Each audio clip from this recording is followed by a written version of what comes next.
Let me share with you something that I see in the youth group, but I also see in the church at large, individual congregations. Because we have dumbed down the gospel, because we're not preaching the true gospel, and we are using carnal means to attract people. If you use carnal means to attract men, you're going to attract carnal men. And you're going to have to keep using greater carnal means to keep them in the church. So what has happened is this. We have these large churches filled with many unconverted carnal people.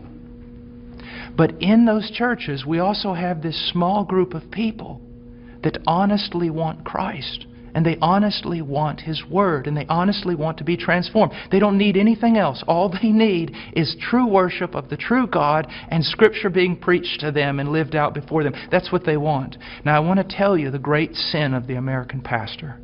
And this has got me in a lot of trouble, but it's true.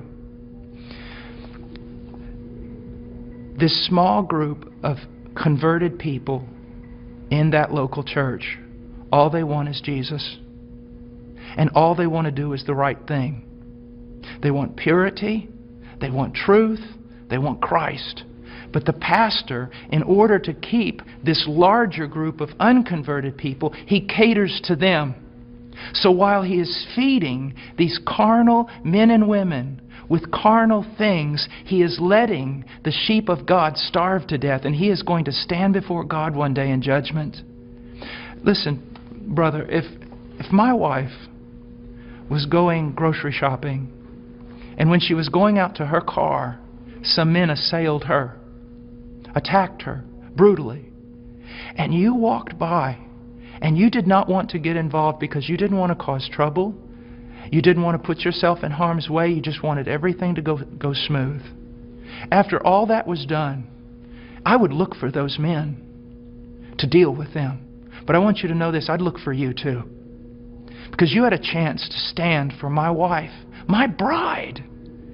And out of self-preservation or wrong ideas, you did not do it. You're just as much responsible as those men who attacked her. And that's what's happening all throughout America with pastors.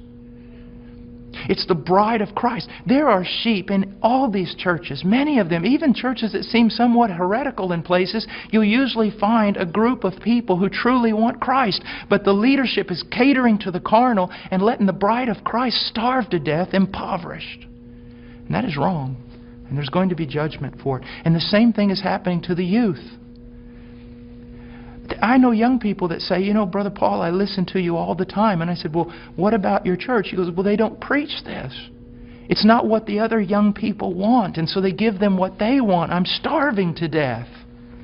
A little child of God, it would be better that a millstone be tied around your neck than you cause this little one to stumble.